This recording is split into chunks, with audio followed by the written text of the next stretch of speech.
Morning students, once again welcome to corporate accounting class. Students, today we are going to study one more variety problem, that is on net asset method. Problem already I have given you, that is the following is the balance sheet of ABC Company Limited, that is as on 31st March 2012. So in the asset side they have given the information pertaining to the assets. So land and building 1,50,000, investment 30,000, stock 40,000, debtors 70,000, cash at bank 20,000, profit and loss account 90,000. And in the liability side, information, that is 10,000 equity shares of rupees 10 each fully paid, that is yes 1 lakh. Then 20,000 equity shares of rupees 10 each, rupees 7 paid up, 1,40,000.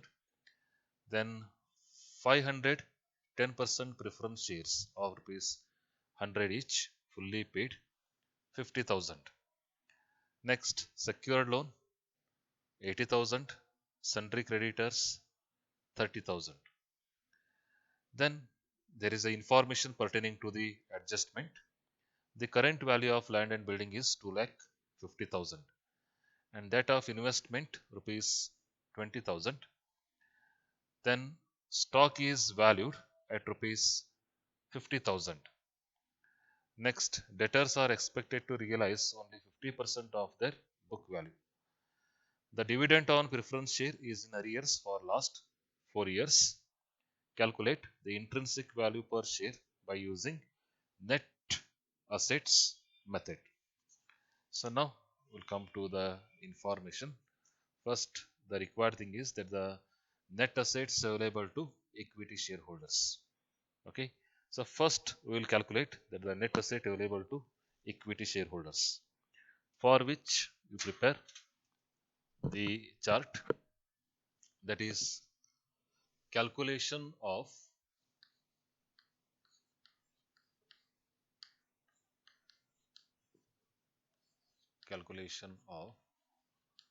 net assets available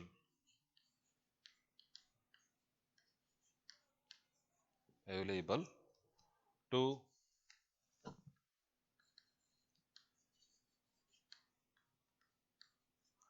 equity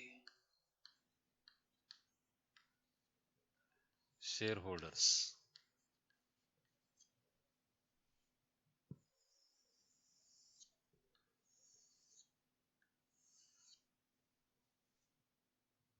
Yes, amount, particulars, then amount in rupees.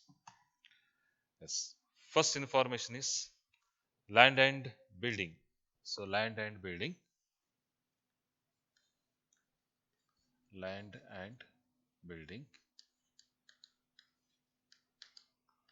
So here you have to take the adjustment value, that is rupees 2,50,000, 2,50,000, and not that is the balance sheet value 1,50,000. Next, investment. Investment is valued at rupees. Yes, here you have to take 20,000.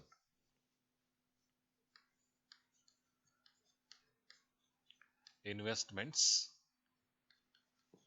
yes, rupees 20,000. Next one is stock.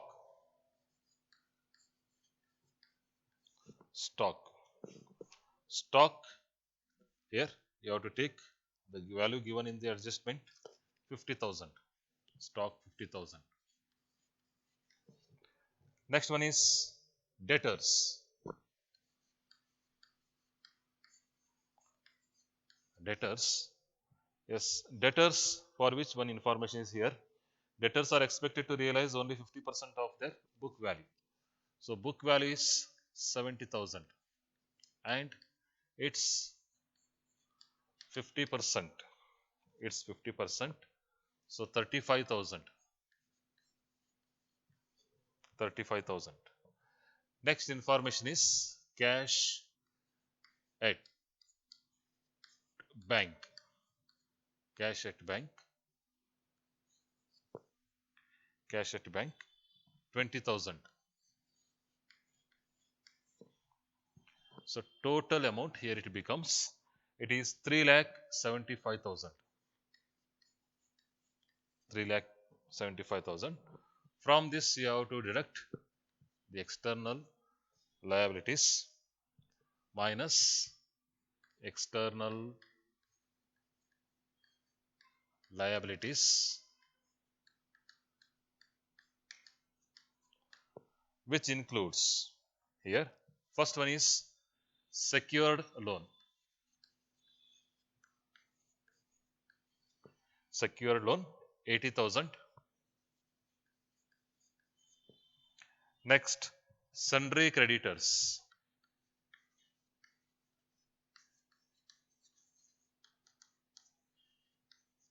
Sundry creditors 30,000. Next one is preference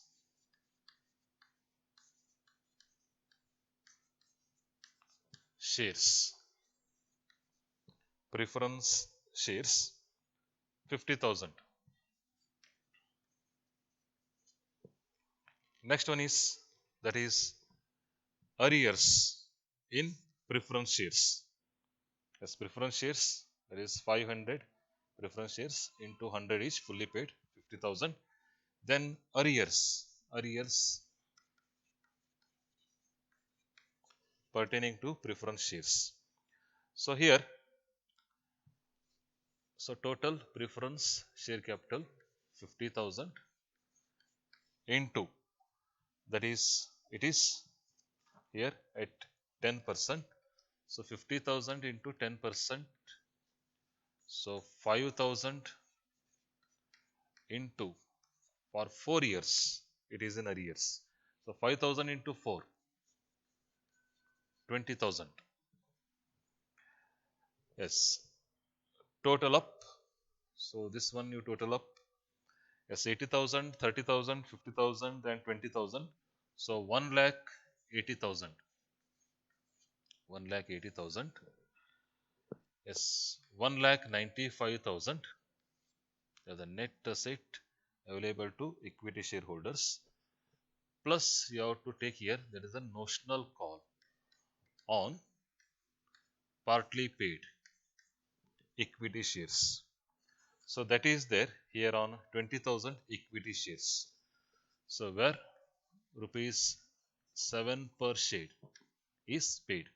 That means here 3 rupees 3 per share is, it is not called up. So 20,000 into 3. Okay. So 60,000. 60,000. So 2,65,000. That is net asset available to equity shareholders. Net assets available to equity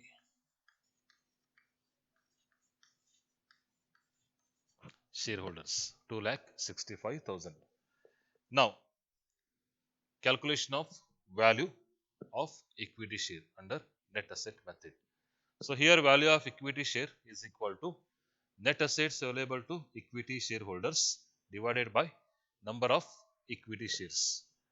Now, here you calculate that the value per share is equal to, so net assets available to equity shareholders rupees 2,65,000 divided by number of shares. Number of shares you have to take, so 20,000 plus 10,000. Okay, so it becomes 30,000 30,000. So rupees 8.5 per share is the value of fully paid equity share. So what I have now calculated, it is the value of fully paid equity share. Now value of partly paid, partly paid, partly paid, yes, equity share. So here it is calculated, that is value of fully paid, value of fully paid equity share. So that is rupees 8.5 per share minus notional call. Notional call, it is rupees 3 per share. So 8.5 minus 3. So 5.5 rupees, 5.5 is the value of party paid equity share. Students, okay, hopefully I think you have come to know with this solution. If you have any doubt, you can ask. Thank you.